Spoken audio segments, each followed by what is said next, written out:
मेरा शोहर अंधा था। जब वो हम बिस्तरी करने लगता तो मैं अपनी नुकरानी को बहाना करके उसके आगे कर देती और खुद साइड पर बैठकर देखा करती। एक मर्तबा शोहर का मेरा गुस्से की शिद्दत से बहुत बुरा हाल हो रहा था। समझ नहीं आ रहा था कहाँ जाऊं, क्या करूं। घर वालों ने भी मेरे साथ बहुत ज्यादती की थी। महज पैसे के लिए अंधे शख्स के साथ ब्याह दिया था।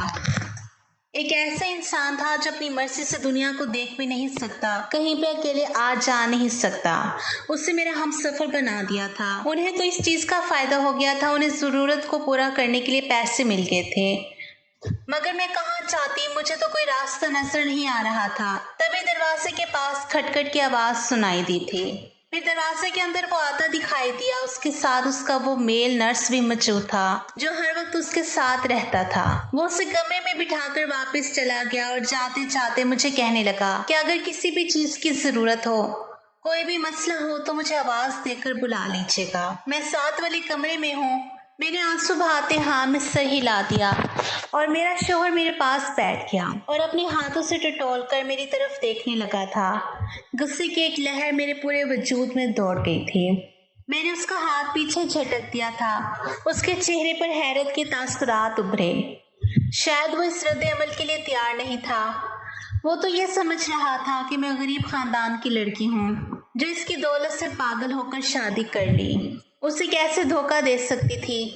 मैं एक पल भी उसे अपने पास बर्दाश्त नहीं कर पा रही थी। वो मुझसे बातें कर रहा था, मेरी पसंद नापसंद के बारे में पूछ रहा था, मगर मैं कुछ भी सुन नहीं पा रही थी। मेरा ज़हन यही ताने बाने बन रहा था कि मैं इस शख्स से कैसे जान छुड़ाऊं। बार बार मेरी निगाहों के सामने उमर का चेहरा आ रहा था। तभी मेरे ज़हन में एक आइडिया आया और मैं उसे जल्दी से कहने लगी कि मैं अभी कपड़े बदल कर आती हूँ। इतने हैवी कपड़ों की वजह से थक गई हूँ। आप इतनी देर में आराम कर लें। उसे बिस्तर पर लिटाकर मैं ड्रेसिंग रूम में कपड़े बदल कर कमरे से बाहर निकल आई थी। अब मुझे समझ नहीं आ रही थी कि मैं इस मुलाजिमों को कहाँ पर ढूंढूं जो इस घर में मुस्तकिल रहती थी और जिसने मुझे आते साथ ही अपनी मजबूरियों की लंबी लंबी दास्तान सुना दी थी। और अब मैं सोच रही थी कि इसकी मजबूरियों को क्यों ना अपने फायदे के लिए इस्तेमाल करूं। मैं बाहर निकल आई। सामने ही एक तरफ मुलाजमीन और सामने ही चौकीदार था। वो मुझे देखकर हैरान रह गए। बेगम साहिबा, आप इस वक्त बाहर क्या कर रही हैं? आपको कोई काम था? मैंने उससे कहा कि मुझे नूरी से बात करनी है। कहाँ है वो? इसे बुला दो। तभी चौकीदार नूरी को बुला कर लाया। वो शायद सो रही थी। हैरान नजरों से मुझे देखने लगी। कुछ चाहिए था बेगम साहिबा? मैं उसका हाथ पकड़कर लाउंज में ले आई और अपने हाथ में पहनी हुई एक कीमती सोने की अंगूठी उसके हाथ में रख दी जो बरी में मेरे शौहर ने मेरे लिए ज़ेवरात के साथ भिजवाई थी। मुझे वो बहुत पसंद आई थी, मगर अब जो मैं करने जा रही थी, पसंदीदा चीज़ों की कुर्बानी देना इतना मुश्किल नहीं लग रहा था। मैंने नूरी को कहा कि तुमसे मुझे काम है और अगर तुम मेरा वो काम कर दो तो मैं इससे ज्यादा तुम्हें पैसे दूंगी। तुमने कहा था कि तुम्हारी बेटी बीमार है, इसके इलाज के लिए तुम्हें पैसे चाहिए। वह हैरान नजरों से मुझे देखने लगी। मैंने उससे कहा कि मैं तुम्हारी बेटी का इलाज भी करवा दूंगी और तुम्हारी तमाम जरूरियात को भी पूरा कर दूंगी। बस तुम्हें मेरा काम करना होगा। जब मैंने उसे ये बात बताई तो वह हक्का बक्का रह गई। फिर वो कानों को हाथ लगाने लगी। मेरे बंदे को अगर ये पता चल गया तो न जाने क्या होगा। बीबी जी, आप ऐसा मत करें। मगर मैंने उसे बाजू से पकड़कर झंझोड़ दिया और उससे कहने लगी कि तो फिर मैं तुम पर चोरी का इल्जाम लगाकर तुम्हें घर से बाहर निकलवा दूंगी। वो फटी फटी आंखों से मेरे चेहरे की तरफ देखने लगी। उसके पास कोई चारा नहीं रहा था कि वो मेरी बात मान ले। तभी वो सर झुकाए मेरे साथ कमरे में चली गई। उसे मैं अपनी जगह पर बिस्तर पर लिटाकर खुद कमरे से बाहर निकल आई और तकरीबन 1 घंटे के बाद वो कमरे से शकस्ता अंदाज में निकली तो खुशी की एक लहर मेरे पूरे वजूद में दौड़ने लगी थी। मैंने उसका शुक्रिया अदा किया और वो झुकी नजरों के साथ वहां से चली गई। वो बहुत गरीब थी मगर बगैरत नहीं थी। मजबूरी की वजह से उसे ये काम करना पड़ा था। मैं जब कमरे में आई तो मेरा शोहर सो रहा था। मैं भी एक जगह पे लेट गई और सोचने लगी कि बर वक्त मेरे दिमाग ने काम कर लिया, वरना इस शख्स को बर्दाश्त करना मेरे लिए मुमकिन नहीं था। वो मुझसे बहुत अच्छे तरीके से बात करता, मेरा बहुत ख्याल रखता, मुझसे बहुत मोहब्बत करता था, मगर उसे देखकर एक नफरत का एहसास मेरे पूरे वजूद में छा जाता और मुझे सख्त नागवारी का एहसास होने लगता था। मेरा तो दोबारा अपनी अम्मी अबू से बात करने का दिल ही नहीं कर रहा था। जो कुछ उन्होंने मेरे साथ किया था उसके बाद मैं वापस जाने पर तैयार नहीं थी। फिर एक दिन अम्मी खुद आ गई और रोते हुए मुझे गले लगा लिया और शिकवा करने लगी कि तुम इतने दिन से एक बार भी मिलने के लिए नहीं आई। अम्मी की बात सुनकर मेरा दिल फिर से भर आया। तभी मेरा शौहर कहने लगा कि तुम इनके साथ कुछ दिन के लिए चली जाओ। यूं मैं अम्मी के साथ रहने के लिए आ गई। और फिर एक दिन मेरी उमर से मुलाकात हुई थी। उसको देखकर मेरी पुरानी मोहब्बत बेदार हो गई। उसने भी एक शिकवा को नजर मुझ पर डाली और दोबारा से वो अपने काम में मसरूफ हो गया था। वो उस वक्त छत पर पतंग उड़ा रहा था। काफी देर तक उसे नजरअंदाज करने की कोशिश की, मगर जब खुद पर काबू ना पा सकी तो बिल आखिर में दिल के हाथों मजबूर होकर उसकी तरफ मुखातिब हो बैठी थी। और फिर उसकी शिकवे भरी बातें सुनकर मुझे अंदाजा हो गया कि वो बहुत दुखी है। इससे ज्यादा तो मैं दुखी थी। इस सब में मेरा कोई कसूर भी नहीं था। उसके चेहरे की तरफ देखते हुए मेरे सिर में वो घिनौना ख्याल आया और मैं सोचने लगी कि इस ख्याल को तकमील तक कैसे पहुंच जाऊं। घर आने के बाद मैंने अपने मंसूबे पर अमल दरामद करना शुरू कर दिया। वो मुलाजमा अपनी मजबूरी की वजह से मेरी बात मानने पर मजबूर थी। उसकी तरफ से तो मुझे इत्मीनान था कि वो ये बात किसी को नहीं बता सकती। दूसरी तरफ अली, जो मेरे शोहर का चमचा था, उसका बहुत ज्यादा मुखलिस था, हर बात उसे बताता था। उसे रास्ते से हटाने के लिए फिर मैंने ये मंसूबा बनाया। आधी रात को फोन करके मैंने उससे कमरे में ये कहकर बुलाया कि मेरे शोहर की तबीयत खराब है। वो फौरन से कमरे में आ गया। तब मैं चीखने लगी, शोर मचाने लगी। मेरा शोहर भी हड़बड़ाकर उठ बैठा और जब मुझसे रोने का सबब पूछा तो मैं उससे कहने लगी कि अली ने मेरे साथ बदतमीजी करने की कोशिश की है। अली ये सुनकर परेशान हो गया था। उसने अपनी सफाई देने की बहुत कोशिश की, मगर मेरे शौहर ने वही सुना जो मैंने उसे सुनाया था और वही देखा जो मैं उसे दिखा रही थी, और उसने फिर अली को उस नौकरी से निकाल दिया था। अली ने बेगुनाही साबित करने की बहुत कोशिश की, मगर उसे बिल्कुल भी इसमें कामयाबी हासिल नहीं हुई थी। और अब सोचे समझे प्लान के तहत मैंने अपने शौहर को कहा कि मेरा दूर का कज़न है, वैसे भी उससे नौकरी की तलाश है और वो आपके साथ रहेगा, आपका ख्याल भी रखेगा। ये सुनकर मेरे शौहर कहने लगे कि अगर तुम कह रही हो तो सही होगा। यूं भी तुमसे ज्यादा मेरे साथ और कौन मुखलिस हो सकता है। उनकी बात सुनकर एक पल को मैं शर्मिंदगी की गहराइयों में डूब गई थी कि मैं उनके साथ क्या कर रही थी और उनके मेरे बारे में कैसे जज्बात थे। मगर मैंने अपने जज्बात को सुला दिया था और फिर मेरे उमर को घर में बुला लिया था। उसे अली की जगह दे दी थी और वो भी मेरी वजह से ये काम करने पर तैयार हो गया था। यूं भी ये इतना बड़ा घर था, यहाँ पर वो आराम से रह रहा था। उसे किसी चीज की कोई कमी नहीं थी और यहाँ पर उसे मेरी कुर्बत भी मयस्सर थी। हम दोनों ही बहुत खुश थे, कामयाबी से खेल खेल रहे थे। मैं अपनी मुलाजमा को अपने कमरे में बुला लेती थी और खुद उमर के कमरे में चली जाती थी। सब कुछ मेरी मर्जी के मुताबिक हो रहा था। एक दिन मेरे शौहर कहने लगे कि मैं काम के सिलसिले में मुल्क से बाहर जाना चाहता हूँ। ये सुनकर मैं बुखला गई कि अगर वो मुल्क से बाहर जाएंगे तो उमर भी तो उनके साथ जाएगा और उमर के बगैर मैं कैसे रह सकती हूँ। तभी बातों बातों में मैंने उनसे पूछा कि आप अपने साथ किसको लेकर जाएंगे, आपका ख्याल रखने के लिए भी कोई होना चाहिए। वो कहने लगे कि मेरे साथ मेरा दोस्त जा रहा है, वो मेरा ख्याल रखेगा। उनकी बात सुनकर मैं मुतमईन हो गई। मुझे भला इस बात पर क्या इतराज हो सकता था। वो फिर मुल्क से बाहर चले गए थे। ये कुछ दिन मैंने बहुत भरपूर अंदाज में गुजारे थे। अपने शौहर के पैसे का इस्तेमाल करते हुए मैं उमर के साथ ऐश कर रही थी। पूरे पाकिस्तान में वो जगह हैं जहाँ पर मैं वैसे जाने का तस्वुर भी नहीं कर सकती थी। इन सब जगहों पर ना सिर्फ हम दोनों घूमने के लिए गए थे, बल्कि हम दोनों ने बहुत ज्यादा एंजॉय किया था। जिंदगी में आने वाले ये लम्हात हम लोगों ने भरपूर तरीके से गुजारे थे। हम दोनों ही बहुत खुश थे। और फिर कुछ दिनों के बाद जब मेरा शौहर घर आ गया तो वो पहले से बदला हुआ लग रहा था। उन्होंने मुझसे उसी अंदाज में ही बात की थी, मगर फिर भी उनका लहजा बदला हुआ था। दिखने में भी वो पहले से ज्यादा सेहतमंद हो गए थे। उनके चेहरे पर भी संजीदगी तारी थी। और रात को फिर हस्बे मामूल मैंने मुलाजमा को अपने कमरे में बुला लिया, फिर खुद उमर के कमरे में चली गई।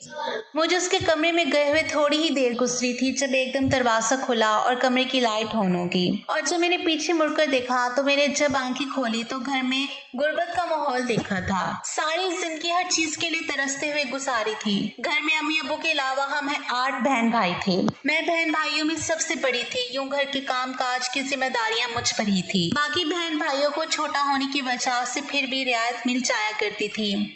अम्मी को भी मेरी हरकतों पर काफी ज्यादा एतराज रहता था। उन्हें मेरी सहेलियों के घर आने जाने पर एतराज होता, ज्यादा वक्त छत पर गुजारने पर, गर्ज ये कि बहुत सारी बातों पर एतराज जिन्हें मैं एक कान से सुनकर दूसरे कान से निकाल दिया करती थी। मुझे ऐसा लगता था जैसे अम्मा हम बहन भाइयों से मोहब्बत नहीं करती, उन्होंने बस हमें पैदा करके दुनिया में लाने की जिम्मेदारी ही निभाई है।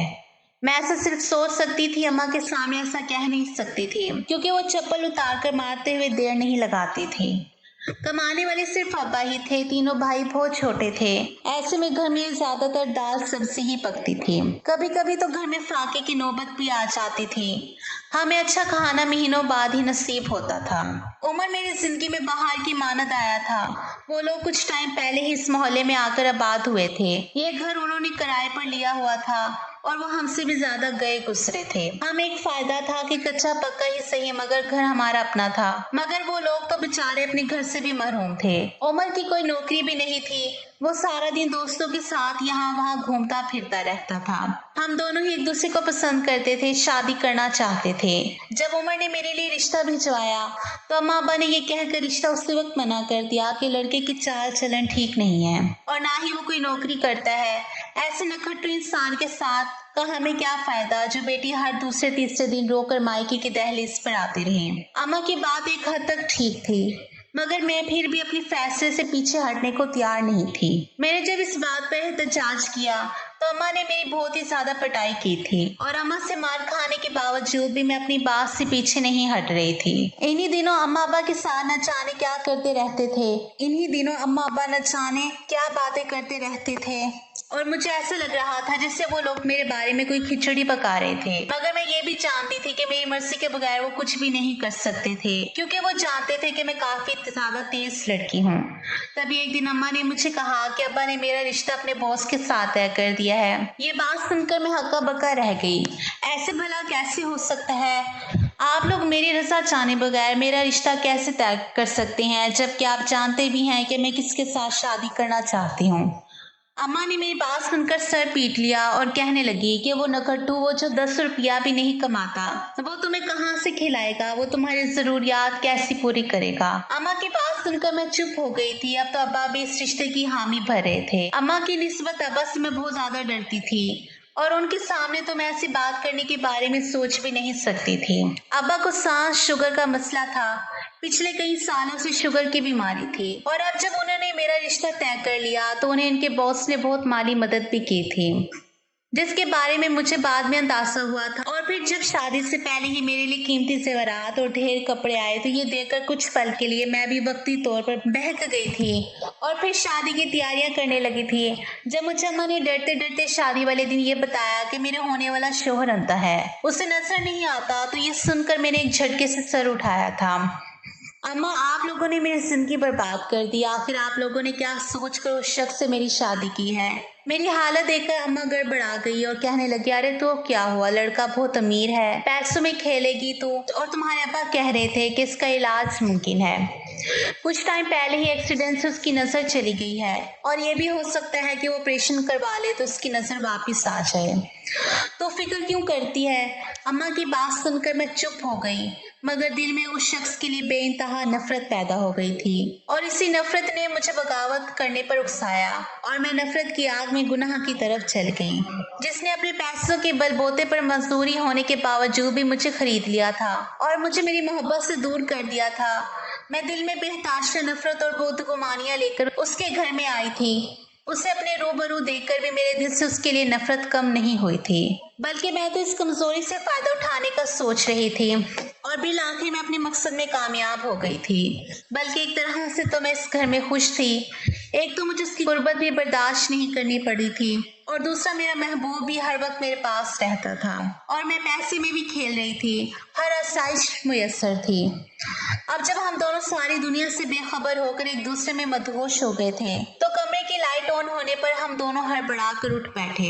दरवाजे के बीचों बीच मेरा शोहर खड़ा था। वो बिल्कुल सामने देख रहा था। उसे देखकर एक पल को मेरी सांस रुक गई मगर उसके अंदर होने का सोचकर मेरी सांस में सांस आई थी। काफी देर तक वो वहीं पर खड़ा रहा। उसे देखकर हम लोग फिर से एक दूसरे में मसरूफ हो गए थे। वो दरवाजा बंद करके वहां से चला गया था। अपने शौहर की ये कमजोरी मेरे लिए बहुत फायदेमंद साबित हुई थी। और अगले दिन जब मैं सुबह नाश्ता करने के लिए टेबल पर आई तो ये देखकर मैं हक्का बक्का रह गई। सामने टेबल पर मेरा शौहर बैठा हुआ था और हैरानगी की बात यह थी कि उसके हाथों में अखबार था।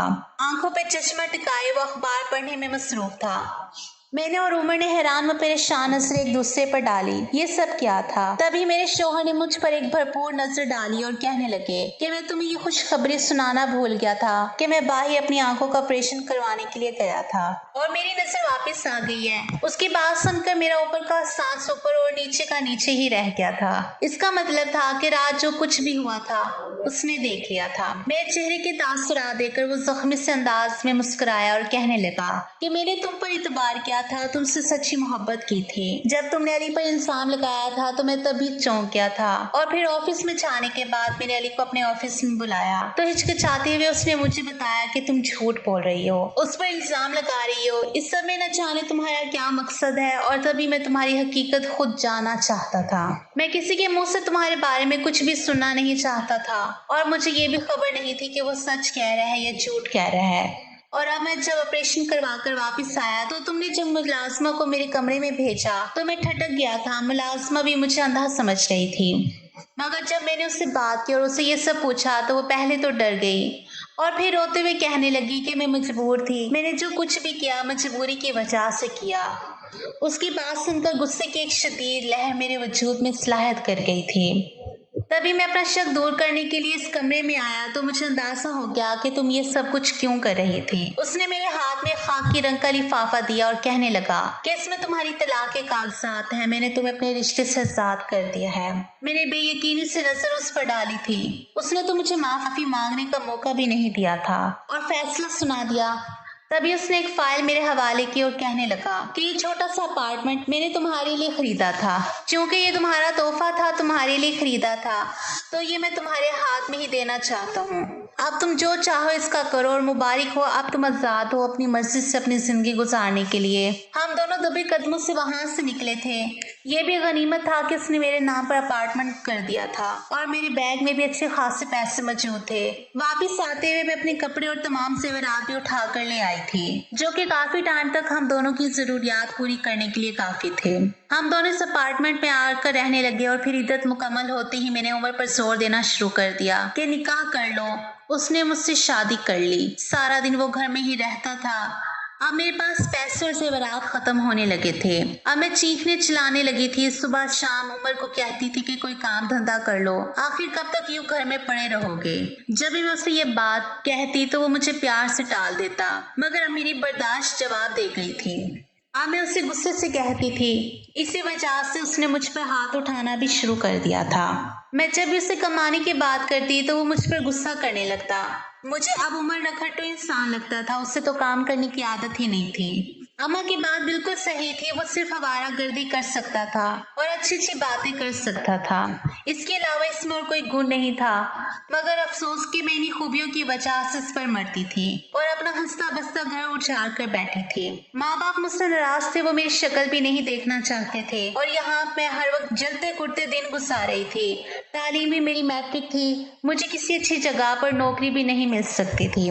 तभी मैंने एक फैक्ट्री में काम करना शुरू कर दिया। सुबह से लेकर शाम तक मैं फैक्ट्री में काम करती रहती थी और जब मैं घर में आती तो मेरा शौहर अपने बिस्तर पर लेटा हुआ टीवी देखने में मसरूफ होता था। उसको देखकर गुस्से की लहर मेरे वजूद में दौड़ जाती थी और फिर सारे दिन की थकी हारी मैं घर के काम करने में मसरूफ हो जाती। बार बार मेरी आंखों से आंसू बहते और मुझे अपने वो ऐश भरे दिन याद आ जाते जब मैंने अपने पुराने शौहर के घर में गुजारे थे। और अब तो वो दिन जैसे मेरे ख्वाब बन के रह गए थे। मैं अपने गुनाहों की वजह से यज़ियत और जिल्लत भरे दिन गुजारने पर मजबूर हो गई थी। अम्मा के घर जाती तो वो भी मुझे देखकर मुंह दूसरी तरफ कर दिया करती थी। मैं रोते चेहरे के साथ वहां से वापस आती। मैं घर और नौकरी में जैसे घन चक्कर बनकर रह गई थी। मैं अब हर लम्हे पछताती रहती थी। अगर मैं अम्मा की बात मानती और थोड़ा सा सब्र से काम लेती अपने शौहर को इज्जत और मोहब्बत देती। अम्मा ने जो भी कहा था कि ऑपरेशन के बाद वो ठीक हो जाएगा, मगर मैं ही उसकी नफरत में बावली हुई जा रही थी। आज उसके साथ उसके घर में ऐश आराम की जिंदगी गुजार रही होती और अब तो उसकी आंखें भी वापस ठीक हो चुकी थी। अम्मा सही कहती थी कि तुम सदा की जल्दबाज हो और आज इसी जल्दबाजी की वजह से मैं कहीं की नहीं रही थी। अब मुझे उमर के साथ हर हाल में गुजारा करना था, क्योंकि मेरा अपना घर था और उमर को पता था कि मुझ पर वापसी के सारे दरवाजे बंद हो चुके हैं और मैं इसे छोड़कर कहीं नहीं जाऊंगी। और इस अपार्टमेंट में वो आराम से रहता था और मैं सारा दिन काम काज करके घर का चूल्हा जला रही थी। मुझ जैसी औरतों के साथ ऐसे ही इबरतनाक इंजाम होता है।